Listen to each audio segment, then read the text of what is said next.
Channel జీవీఎస్ఎస్ job updates.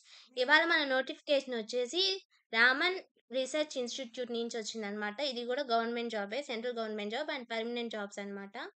ఇవాళ నేనైతే ఈ నోటిఫికేషన్ గురించి ఈ వీడియోలో ఎక్స్‌ప్లెయిన్ చేస్తాను.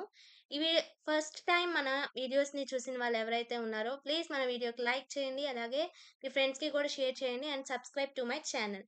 ఫస్ట్ ఈ నోటిఫికేషన్ యొక్క పోస్ట్ వచ్చేసి మనకి 5 పోస్టర్స్ వచ్చినాయన్నమాట. 5 పోస్ట్ రిలీజ్ చేశారన్నమాట.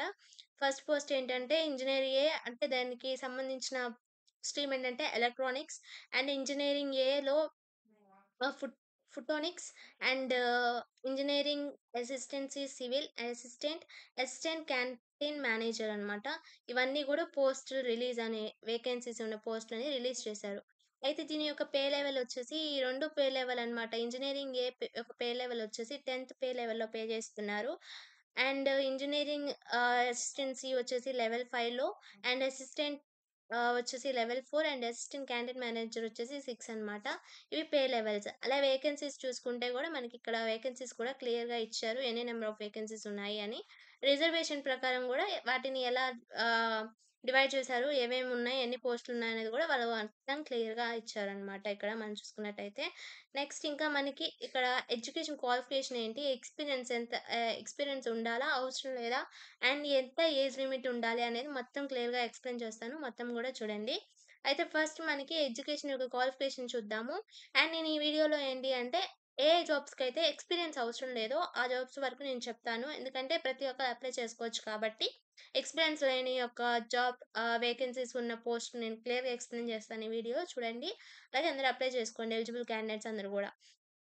ఫస్ట్ వచ్చేసి ఇంజినీరింగే అనమాట. స్ట్రీమ్ వచ్చేసి ఎలక్ట్రానిక్స్ ఎవరైతే ఉన్నారో అంటే ఇంజినీరింగ్ డిగ్రీ ఎవరైతే చేస్తున్నారో వాళ్ళు ఎలక్ట్రానిక్స్ స్ట్రీమ్ ఉంటుంది గదా! ఆ ఎలక్ట్రానిక్స్ స్ట్రీమ్‌లో ఎవరైతే చేస్తున్నారో వాళ్ళందరూ గూడా ఎలిజిబులే ఈ యొక్క పోస్ట్‌కి.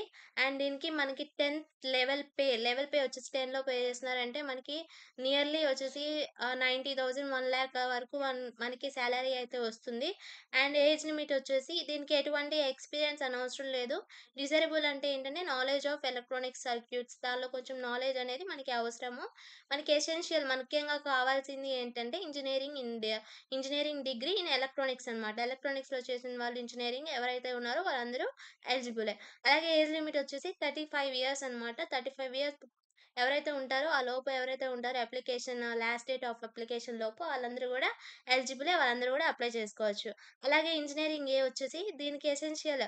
దీనికి కూడా మనకి ఇంజినీరింగ్ చేసిన వాళ్ళుంటారు గదా! వాళ్ళు ఏ స్ట్రీమ్‌లో అంటే ఫోటోనిక్స్ ఈ స్ట్రీమ్‌లో ఎవరైతే ఇంజినీరింగ్ చేసున్నారో వాళ్ళందరూ ఎలిజిబులే. అండ్ దీనికి కూడా ఏజ్ లిమిట్ వచ్చేసి 35 ఇయర్స్. 35 ఇయర్స్ ఎవరైతే ఉన్నారో వాళ్ళందరూ అప్లై చేసుకోవచ్చు.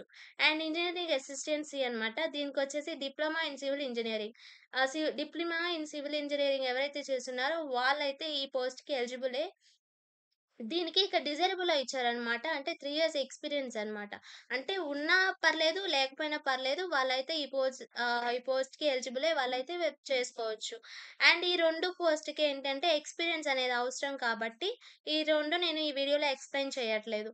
And last date of application ఎప్పుడు లోపు ఈ ఆన్‌లైన్ అప్లికేషన్ చేసుకోవాలి అంటే మే 14థ్ లోపు కూడా ఈ అప్లికేషన్ ఎవరైతే ఎలిజిబుల్ క్యాండిడేట్స్ ఉన్నారో వాళ్ళందరూ అప్లై చేసుకోవాలి. టైం గూడా ఇచ్చారు. 11:59 పీఎం. ఈలోపైతే అప్లికేషన్ చేసుకోవాలి. అండ్ సెలక్షన్ మోడ్ ఎలా సెలక్షన్ చేసుకుంటారు అంటే పోస్ట్ 10 లెవెల్ పే లెవెల్ 10 ఉంది గదా! అంటే ఇంజినీరింగ్ ఏ పోస్టులున్నాయి గదా! ఆ 2 కూడా ఎగ్జామ్ ఏముంటుంది అంటే ఆబ్జెక్టివ్ టెస్ట్ లేదా సబ్జెక్టివ్ టెస్ట్, ఇంటర్వ్యూ ఇవన్నీ కూడా ఎగ్జామ్ పెట్టి సెలెక్ట్ చేస్తారనమాట. ఫర్ ఆల్ అదర్ పోస్టర్స్ మిగతా పోస్టులున్నాయి గదా! వాటికి కూడా ఆబ్జెక్టివ్ టెస్ట్ కానీ, సబ్జెక్టివ్ టెస్ట్ కానీ, స్కిల్స్ టెస్ట్ కానీ కండక్ట్ చేస్తారు.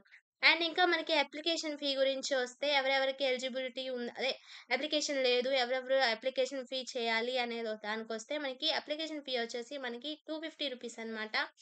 ఫర్ యూఆర్ఎల్ గాని, ఓబీసీ గాని, ఈడబ్ల్యూ క్యాండిడేట్స్ కానీ వీళ్ళందరూ కూడా పేమెంట్ అనేది 250 చేస్తే సరిపోతుంది.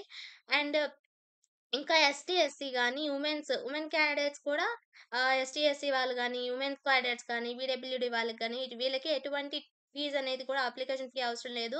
సో, ఉమెన్స్ అందరూ ఫీ లేదు కాబట్టి ఎవరైతే ఎలిజిబుల్ ఉన్నారో వాళ్ళందరూ అప్లై చేసుకోండి. అండ్ ఈ వీడియోలో ఏంటి అంటే నేను ఎక్స్‌పీరియన్స్ లేనివి వాటి గురించి చెప్పాను.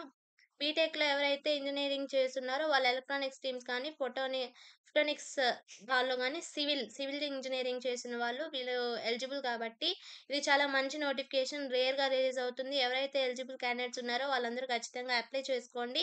అలాగే టెస్ట్ కూడా ప్రిపేర్ అయ్యి రాయండి. ఖచ్చితంగా వస్తుంది జాబ్ అయితే. మనకి సాలరీ వచ్చేసి 90,000, 1,00,000 వరకు కూడా ఉంటుంది.